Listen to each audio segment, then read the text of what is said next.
il y a une expérience. Il y a un pas de plus à faire dans ta vie, dans la vie du chrétien. C'est le baptême dans le Saint-Esprit. Cette expérience miraculeuse, cette expérience grandiose. Lorsqu'un homme fait cette expérience, il n'est plus jamais la même personne.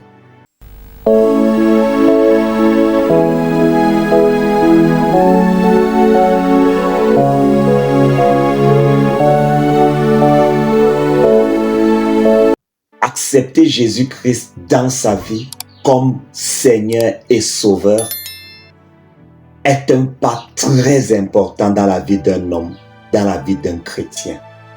Mais cela ne doit pas s'arrêter là. Jean-Baptiste a pris la peine d'exhorter et de parler de cette expérience à tous ceux-là qui venaient auprès de lui. Il disait, moi je vous baptise d'eau pour vous amener à la repentance. Mais un homme vient, il parlait de Jésus-Christ. Il est plus puissant que moi. Je ne suis même pas digne de délier la courroie de ses sandales. C'est lui qui baptise du Saint-Esprit et du feu. Le Saint-Esprit, le baptême dans le Saint-Esprit ne vient pas du diable comme beaucoup de personnes le croient. Mais ça vient de Dieu, ça vient de Jésus. C'est Jésus qui baptise du Saint-Esprit et cette expérience est importante et nécessaire. Chrétien, ne quitte pas ce monde sans avoir fait cette expérience. L'Église primitive croyait à cela. Voilà pourquoi ils étaient engagés, ils étaient déterminés afin que chaque chrétien puisse faire cette expérience. On n'évangélise pas sans avoir fait cette expérience. On ne prie même pas sans avoir fait cette expérience. On n'exhorte pas sans avoir fait cette expérience. On ne témoigne pas sans avoir fait cette grandiose expérience. Dans le livre des Actes des Apôtres au chapitre 1, à compter du verset 4, lorsque Jésus s'est trouvé avec ses disciples, il leur a dit clairement, n'allez pas évangéliser, ne partez pas exhorter, ne sortez pas, n'allez pas, mais attendez quelque chose d'extraordinaire, le Saint-Esprit. Ô chrétiens, aujourd'hui on trouve des évangélistes sans cette expérience. On retrouve des chantres sans cette expérience. On retrouve même des hommes, des serviteurs qui n'ont pas fait cette expérience. C'est une erreur capitale. L'Église doit redevenir l'Église. La Bible dit au verset 4, comme il se trouvait avec eux, il parlait de Jésus bien sûr. Il leur recommanda de ne pas s'éloigner de Jérusalem, mais d'attendre ce que le Père avait promis, ce que je vous ai annoncé, leur dit-il. Car Jean a baptisé d'eau, mais vous, dans peu de jours, vous serez baptisés du Saint-Esprit. Jésus a dit, ne sortez pas, n'allez pas, ne courez pas, mais attendez, attendez. Au verset 8, il est écrit, mais vous recevrez une puissance, le Saint-Esprit survenant sur vous, et vous serez mes témoins à Jérusalem, dans toute la Judée, dans la Samarie et jusqu'aux extrémités de la terre. Le Saint-Esprit est une puissance. Le baptême dans le Saint-Esprit, c'est cette capacité que Dieu donne aux chrétiens pour qu'ils soient un puissant témoin. Sans cette expérience, tu ne pourras pas témoigner le nom de Christ avec puissance, avec des signes, avec des miracles, avec des exploits, avec des prodiges. Tu ne pourras pas le faire. Sans cette expérience, tu seras timide. Sans cette expérience, Pierre a régné Jésus devant une pauvre servante. Sans cette expérience, Pierre qui aimait Jésus a régné Jésus devant un soldat. Mais après avoir revêtu la puissance d'en haut, ce même Pierre s'est levé avec les 11. et a déclaré farouchement devant une multitude de personnes. Il a témoigné le nom de Jésus. Pourquoi? Parce qu'il avait fait cette expérience. Chrétien, ne vis pas une vie chrétienne au-deçà de celle que Jésus a prévue pour toi. Dans l'église primitive, cette expérience était importante. Cette expérience, Jésus croyait en cette expérience. Chrétien catholique, sans cette expérience, tu n'es rien. Marie croyait en cette expérience. Voilà pourquoi elle est restée avec les 120 dans cette chambre haute jusqu'à ce qu'elle reçoive aussi elle-même le baptême dans le Saint-Esprit. La Bible dit cela clairement, qu'ils étaient là tous avec Marie, la mère de Jésus. Pourquoi tu ne crois pas en cette expérience? Pourquoi tu dis que cette expérience vient du diable alors que Marie croyaient en cette expérience, les apôtres croyaient en cette expérience et ils ont honoré la parole de Jésus. Ils sont restés à Jérusalem. Après cette expérience, Pierre est devenu une autre personne. Après cette expérience, Étienne est devenu une autre personne. Après cette expérience, toi également, tu ne seras plus la même personne. La Bible nous dit dans le livre de Actes des Apôtres, au chapitre 8, à compter du verset 14, parlant de Philippe, ce diacre qui a été poussé puissamment par le Saint-Esprit à aller prêcher l'évangile à Samarie. La Bible dit qu'il est allé, il a prêché le Christ et des grands prodiges, des miracles se produisaient de ses mains. Dieu accomplissait des grandes choses dans sa vie, dans son ministère. Cela a touché Simon le magicien, qui était obligé d'abandonner ses œuvres magiques, d'abandonner sa sorcellerie pour suivre Jésus-Christ. Lorsque tu feras cette expérience dans ton quartier, les marabouts changeront, les occultismes changeront, les sorciers changeront parce qu'ils verront en toi une véritable puissance, la puissance de Jésus.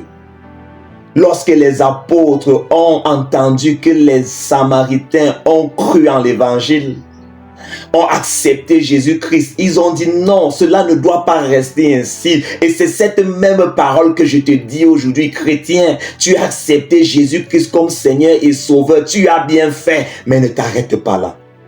Ça ne doit pas s'arrêter là, chrétien. Tu ne dois pas t'éterniser là. Il y a une expérience consécutive à cet acte de baptême, à cette acceptation de Jésus-Christ. C'est le baptême dans le Saint-Esprit. La Bible dit au verset 14, les apôtres qui étaient à Jérusalem, ayant appris que la Samarie avait reçu la parole de Dieu, y envoyaient Pierre et Jean. Ceux-ci, arrivés chez les Samaritains, priaient pour eux afin qu'ils reçussent le Saint-Esprit, car ils n'étaient encore descendus sur aucun d'eux. Ils avaient seulement été baptisés au nom du Seigneur Jésus. Si tu as été baptisé au nom du Seigneur Jésus, tu as bien fait. Mais comme Jérusalem, comme les apôtres, nous vous prions de rechercher cette expérience parce qu'elle est nécessaire et importante. La Bible dit, alors Pierre et Jean leur imposaient les mains et ils reçurent le Saint-Esprit. La finalité des apôtres, la finalité des hommes de Dieu, des pasteurs, c'est que les chrétiens vivent la plénitude de l'Esprit. Si tu es dans une église où on ne te prêche pas le baptême dans le Saint-Esprit, va vers ce pasteur, va vers cet homme de Dieu et dis, pasteur, j'ai écouté le message de frère Jean-Jacques, qu'il dit que nous devons tous être revêtus de cette puissance. Il te montrera ce que tu dois faire. Il te dira la vérité. Ne mène pas une vie en deçà de celle que le Seigneur attend de toi. Les Samaritains avaient reçu Jésus-Christ. Ils s'étaient baptisés, mais ils n'avaient pas encore reçu le baptême dans le Saint-Esprit. Voilà pourquoi les apôtres, soucieux de leur vie spirituelle, ont envoyé Pierre et Jean. Parce que l'Esprit de Dieu n'était pas encore descendu sur eux. Alléluia. Est-ce que c'est ton cas aujourd'hui? Est-ce que tu as reçu l'Esprit de Dieu quand tu as cru? Est-ce que tu as été baptisé du Saint-Esprit quand tu as cru? Dans la prochaine vidéo, nous verrons le signe initial du baptême dans le Saint-Esprit, c'est le parler en langue. Il n'y a aucune personne, qu'on ne te trompe pas, qu'on ne te mente pas, il n'y a aucune personne ayant été baptisée dans le Saint-Esprit qui n'ait parlé en langue. Aucun passage dans la Bible ne nous a montré cela. Et toute expérience de ceux qui ont été baptisés dans le Saint-Esprit ont manifesté cela. Nous en sommes témoins. Alors, la Bible nous dit, dans le livre des Actes des Apôtres, chapitre 9, à compter du verset 10, l'expérience qu'a eue ce grand homme, l'apôtre Paul. Au verset 10, après avoir rencontré Jésus-Christ sur la route de Damas, l'apôtre Paul est tombé aveugle. Il a passé le temps à jeûner, à prier, parce que le Seigneur était en train de lui montrer des choses terribles. Mais pour qu'il soit un puissant instrument entre les mains de l'Éternel, il a fallu que Dieu envoie Ananie, qui n'était qu'un simple disciple. Ananias est allé prier pour Paul, afin que Paul recouvre la vue et qu'il soit revêtu du Saint-Esprit. La Bible nous dit donc au verset 10, « Or, il y avait à Damas un disciple nommé Ananias. Le Seigneur lui dit dans une vision, « Ananias !» Il répondit, « Me voici, Seigneur. » Et le Seigneur lui dit, « Lève-toi, va dans la rue qu'on appelle la droite et cherche dans la maison de Judas un nommé Saul de Tarse. » Car il le prit et il a vu en vision un homme du nom d'Ananias qui entrait et qui lui imposait les mains afin qu'il recouvre la vue. Alléluia. La Bible est claire.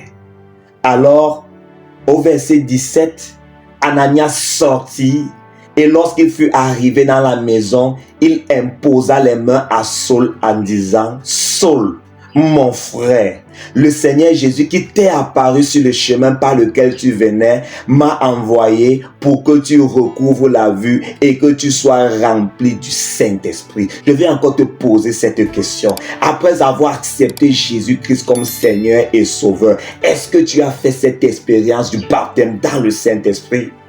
Si ce n'est pas le cas, cherche. Si ce n'est pas le cas, recherche cette expérience glorieuse. Au début de la vie chrétienne, c'est la première des choses que tu dois te poser. Est-ce que je suis revêtu de la puissance d'en haut? Est-ce que je suis baptisé dans le Saint-Esprit? Est-ce que j'ai fait cette expérience glorieuse? Alors la Bible va plus loin en disant, Paul, mon frère, le Seigneur Jésus qui t'est apparu sur le chemin par lequel tu venais m'a envoyé pour que tu recouvres la vue et que tu sois rempli du Saint-Esprit. Alléluia. Une expérience glorieuse, une expérience que toi tu dois faire. Une expérience que tu dois faire parce que c'est important. Nous allons finir dans le livre des Actes des Apôtres, chapitre 19, à compter du verset 1. Ici, c'est le cas des disciples de Jean-Baptiste. Ils servaient Jésus, ils le prêchaient l'évangile, mais ils n'avaient jamais entendu parler du baptême dans le Saint-Esprit. Comme toi qui m'écoutes, peut-être tu n'as jamais entendu dire qu'il y a le revêtement de la puissance. Il y a le baptême dans le Saint-Esprit. Peut-être tu as entendu dire qu'on reçoit le Saint-Esprit quand on est baptisé d'eau, quand on accepte Jésus-Christ. Mais je veux te dire aujourd'hui qu'il y a une expérience glorieuse qu'on appelle le baptême dans le Saint-Esprit, qui a pour signe initial le parler en d'autres langues.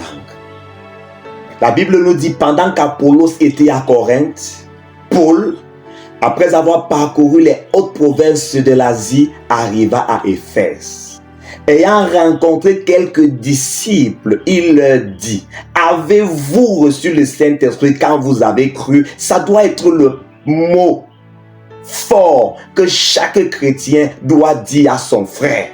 Oh frère, je te vois dans la joie, je te vois danser, je te vois crier, je te vois exhorter, je te vois témoigner. Mais est-ce que tu as reçu le Saint-Esprit quand tu as cru? Et ce frère, comme toi qui m'écoutes, doit être sérieux. Il doit répondre sérieusement. Parce que ces hommes n'ont pas raisonné, ne se sont pas justifiés, mais ils ont été sincères avec l'apôtre Paul. Alors, il lui répondit, nous n'avons pas même entendu dire qu'il y ait un Saint-Esprit. Peut-être toi, tu as entendu dire qu'il y a un Saint-Esprit, mais qu'on le reçoit lorsqu'on est baptisé d'eau. Mais lorsqu'on le reçoit, lorsqu'on accepte Jésus-Christ comme Seigneur et Sauveur, je vais te dire que ce n'est pas tout. Alors Paul dit, Jean a baptisé du baptême de repentance, disant au peuple de croire en celui qui venait après lui, c'est-à-dire en Jésus. Au verset 3, il dit, de quel baptême avez-vous donc été baptisés? Il lui répondit, du baptême de Jean. Frère, cette parole est ta parole aujourd'hui. Peut-être tu as été baptisé étant enfant. Tu n'avais pas de conscience. Tu ne connaissais pas discerner la main gauche et la main droite. Peut-être tu as été baptisé par aspersion. Je veux te dire, le véritable baptême, c'est par immersion dans une eau coulante et au nom de Jésus-Christ. Si tu n'as pas fait ce véritable baptême, je te prie encore de rentrer te baptiser et de faire une bonne confession de foi devant les hommes et devant le Dieu. Ces hommes ont été sincères envers l'apôtre Paul. Ils ont dit, nous n'avons même pas entendu dire qu'il y ait un Saint-Esprit. Alors Paul leur imposa les mains. Le Saint-Esprit vint sur eux et ils parlaient en langue et prophétisaient. Cette expérience est importante. Alors tu pourras me dire, mais ce baptême dans le Saint-Esprit, ça me sert à quoi? Je fais plus d'œuvres même que ceux qui disent qu'ils parlent en langue. Je fais même plus d'œuvres que ceux-là qui se disent remplis du Saint-Esprit. Cette expérience-là me sert à quoi? Je veux te dire que cette expérience est importante pour toi. La Bible nous parle d'un homme, l'un des premiers païens à être converti. Il s'appelait Corneille. Dans Actes des Apôtres, chapitre 10, à compter du verset 1. C'est une bonne chose de faire des bonnes œuvres, de faire beaucoup d'aumônes, de prier Dieu continuellement, de témoigner, de faire des grandes choses. C'est une très bonne chose. Mais si tu n'as pas l'Esprit de Dieu, tu n'as pas fait cette expérience, tu es un homme vide. Tu n'es rien. Pourquoi? Parce que le baptême dans le Saint-Esprit est important. Il y avait à Césarée un homme nommé Corneille, centenier dans la cohorte dite italienne. Cet homme était pieux et craignait Dieu avec toute sa maison. Il faisait beaucoup d'aumônes au peuple et priait Dieu continuellement. C'était un exemple. Comme beaucoup de chrétiens font des bonnes œuvres, ils lavent l'église, ils font du bien aux pauvres, ils rendent visite aux orphelins et aux veuves. C'est une très bonne chose. Mais cela ne doit pas s'arrêter là. La Bible dit au verset 3, vers la 9e heure du jour, il vit clairement dans une vision un ange de Dieu qui entra chez lui et qui lui dit, Corneille. Les regards fixés sur lui et saisi d'effroi, il répondit, qu'est-ce Seigneur? Et l'ange lui dit, tes prières et tes aumônes sont montées devant Dieu. Il s'en est souvenu. Envoie maintenant les hommes à Joppé et fais venir Simon surnommé Pierre. Il est logé chez un certain Simon corroyeur dont la maison est près de la mer. Malgré tout le bien qui a réjoui le cœur de Dieu, Dieu prend la peine d'envoyer cet homme appelé Simon. Je ne suis pas ton Simon, mais je veux te dire une chose, si tu écoutes cette parole et que tu n'es pas rempli du Saint-Esprit, ce même message, c'est ton message. Tu vis une vie chrétienne en deçà de la vie que tu dois mener avec Dieu. Tu vis une vie chrétienne vide. Tu vis une vie chrétienne morte. Tu vis une vie chrétienne qui n'a pas de sens si tu n'as pas fait cette expérience du Saint-Esprit. Alléluia. Alors la Bible nous dit au verset 38, lorsque Pierre est entré chez Corneille, après avoir été appelé par ces hommes, au verset 38, il est écrit, vous savez comment Dieu a oint du Saint-Esprit et de force Jésus de Nazareth, qui allait de lieu en lieu faisant du bien et guérissant tous ceux qui étaient sous l'empire du diable, car Dieu était avec lui. Nous sommes témoins de tout ce qu'il a fait dans le pays des Juifs et à Jérusalem. Ils l'ont tué en le pendant au bois. Dieu l'a ressuscité le 3e jour et il a permis qu'il apparût, non à tout le peuple, mais aux témoins choisis d'avance par Dieu, à nous qui avons mangé et bu avec lui après qu'il fut ressuscité des morts. Et Jésus nous a ordonné de prêcher au peuple et d'attester que c'est lui qui a été établi par Dieu, juge des vivants et des morts. Tous les prophètes rendent de lui le témoignage que quiconque croit en lui reçoit par son nom le pardon des péchés. Comme Pierre prononçait encore ces mots, le Saint-Esprit descendit sur tous ceux qui écoutaient la parole. Tous les fidèles circoncis qui étaient venus avec Pierre furent étonnés de ce que le don du Saint-Esprit était aussi répandu sur les païens. Corneille et toute sa famille croyaient mener une vie agréable qui plaisait à Dieu, mais il leur manquait quelque chose, cette expérience, le baptême du Saint-Esprit. Peut-être tu crois mener une vie tellement agréable parce que tu donnes les aumônes, parce que tu pries continuellement, mais recherche cette expérience et ta vie chrétienne va prendre une autre ampleur. Que le Seigneur te bénisse. Si tu es dans ce cas, tu cherches la face de l'Éternel. Tu n'as pas encore fait cette expérience du baptême dans le Saint-Esprit. Je prie que tu baisses la tête, que tu ouvres ton cœur. Ce don, cette promesse est aussi pour toi. Si tu es sincère, tu as le cœur disposé, le Seigneur te visitera au nom de Jésus. Seigneur notre Dieu, cette promesse est aussi pour lui. C'est aussi pour ceux qui croient en ton nom. Alors au nom de Jésus, Seigneur, que la disposition de leur cœur soit éclatante. Qu'ils reçoivent ton Saint-Esprit. Qu'ils recherchent cette plénitude de l'Esprit. Que Seigneur, ta puissante main travaille dans leur vie afin qu'ils découvrent les merveilles de ta parole.